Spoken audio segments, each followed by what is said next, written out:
I'm getting tired. Yeah, I got balls, books I read. I got balls, won't you listen to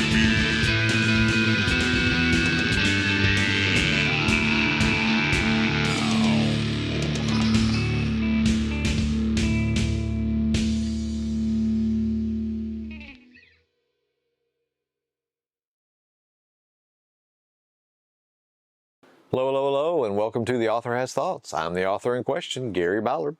Today, my thoughts are going to be about episode 9 of my Kindle Vella series, Hiss Whistle Dead, which will eventually be a novel in the Bridge Chronicles universe, which is my other series. Links in the description for how to get episode 9, how to get the rest of my books. And while you're at it, hit the subscribe button and the notification bell to let you know that a new episode of this series has come out, which will mean a new episode of the Vella series is out. This is probably going to be a short episode. This is one of those episodes I can't really give too much away because if I explain anything, it's going to totally spoil the rest of the episodes. However, even though I can't talk much about it, it's really important to the overall narrative. But it's not going to be very clear why until you get more context from the later chapters. To give you a little setup, Shell needs to find out more about Barney, Lillian's roommate. She's kind of ignored Barney, much like I did as an author when I started writing the book. I started it thinking that he would just be a background character, just this hermited nerd hacker that no one, including the author or the audience, paid any attention to. He'd be more comic relief than anything else. When Shell finds out that the call, which happened around the time of her brother's death, came from an internal IP, meaning an address from within the apartment's network, she realized that Barney probably knew a whole lot more about Lillian's death than he had revealed in their previous conversation. Somewhere during the research into Barney's past, Shell's going to find out about that his childhood, especially his teenage years, were full of a whole bunch of shady stuff involving his father. I'm not going to go into the plot or the details of it because if you've read it already, it'd just be a rehash. And if you haven't, well, what are you waiting for? Go grab the episode and read it. Shouldn't take that long. It's only 5,000 words or less. I do have a couple of things to talk about though, both of them sort of related to the same thing. One of the scenes in the story involves a chickenpox party. Though I don't explicitly call it that in this episode, I do explain it later. It may be a urban myth. There's some evidence to say that it did happen in the 70s and 80s and earlier when there wasn't a chickenpox vaccine. But the basic idea is that it's a bunch of anti-vaccine parents get all their kids together after one of their kids gets chickenpox and has the kids play together so that they can hopefully all get the pox. From what I could find on the interwebs, it was a popular thing before there was a good vaccine for chickenpox. There have been a lot of sensationalist stories since COVID and probably a little bit before that says these parties were revived for COVID or measles amongst the anti-vaxxer crowd. Again, the theory is that all the kids get COVID or chickenpox or measles naturally, so they will get natural immunity and thus not have to take a vaccine. I swear when I hear anti-vax people say stuff like natural immunity, it seems like their minds are focused on it being some kind of super armor to prevent any infection ever. And again, not sure how much truth there were to those stories, but it has been known to happen in the past.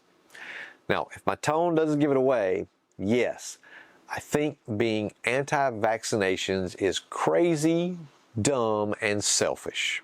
Of course, if you've watched any of the videos from the lockdown period, you already know that. It's kind of funny. I created this universe that would eventually become the Bridge Chronicles as basically the lore, the backstory for this pen and paper role-playing game I was working on in 1994. I would be working in the mall at Wolf Camera, bored off my ass, standing around waiting for customers to come in an attempt to try to avoid studying the really silly sales manual training they had.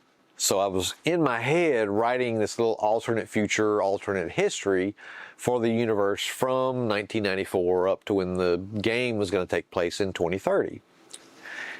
But somehow that's 30 years ago, and I still can't wrap my mind around that. Where have all the good times gone? Anyway, I picked 2030 as that time period because it was close enough to be near future, so the tech wouldn't be insanely advanced, but it was far enough away.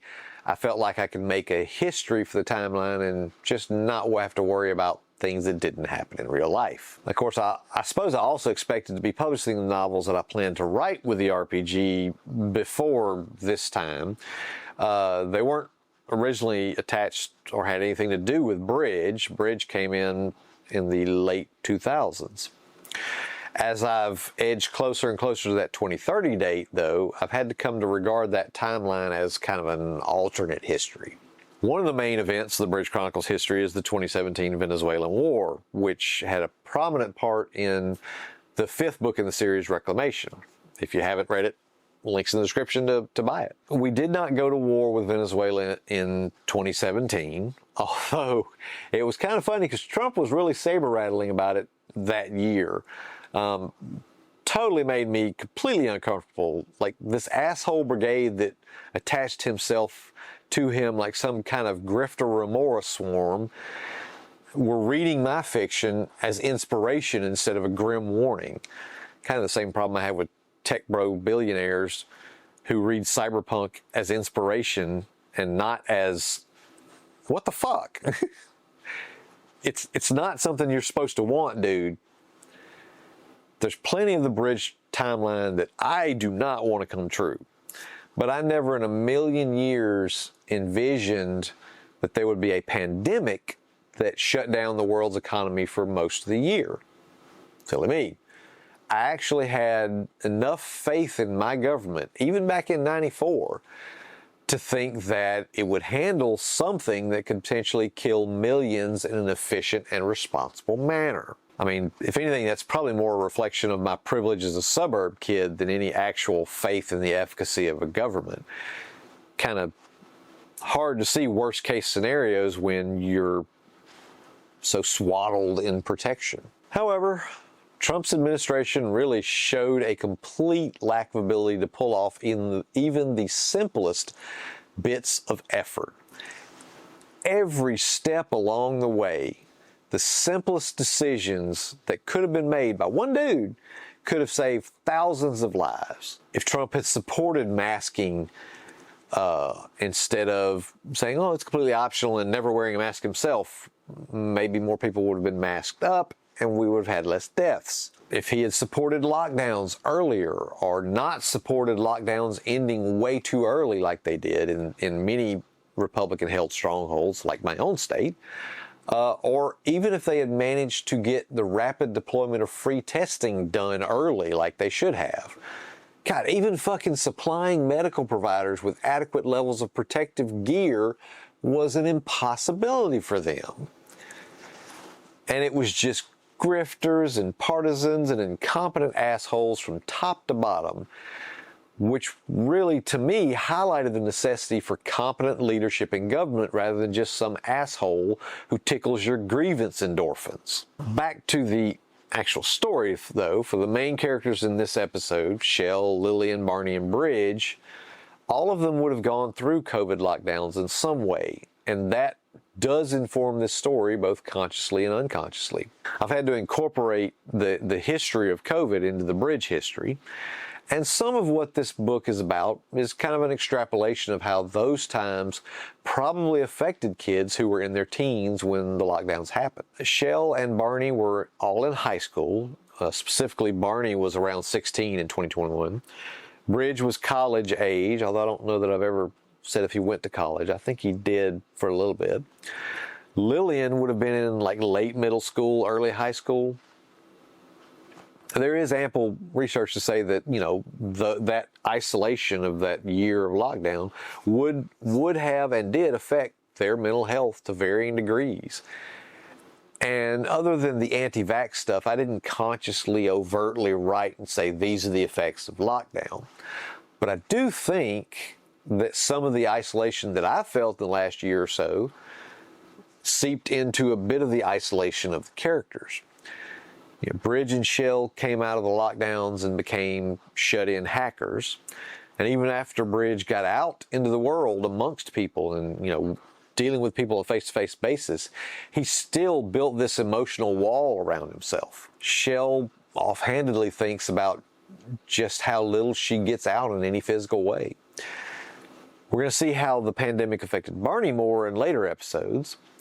Lillian, of all of them, probably suffered the least amount of self-imposed isolation. They were a little bit younger again. Even in high school, which would have been after the lockdowns were over, they went out of their way to be among people both physically and virtually. And yet, as we'll see, they struggled to commit to meaningful long-term connections. It's only now that I think back on it afterwards and try to, puzzle out my own thoughts about it, that I begin to see how I developed those characters without consciously making choices that were based on lockdown isolation, but it still probably informed those choices as I was writing. Thank you for watching. I hope you've already read the episode, and if you haven't, go grab it. Links in the description below. Hit the subscription, hit the notification bell, give me a like, give me a dislike, give me comments, feed the algorithm. Come back next week for episode 10. We're starting to get in the home stretch now. It's going to be 15 episodes total, so you'll want to get the training now. My name is Gary Ballard, and these have been my thoughts. Right, and then I see the disinfectant where it knocks it out in a minute, 1 minute. And is there a way we can do something like that by injection inside or almost a cleaning? 1, 2, 3, 4.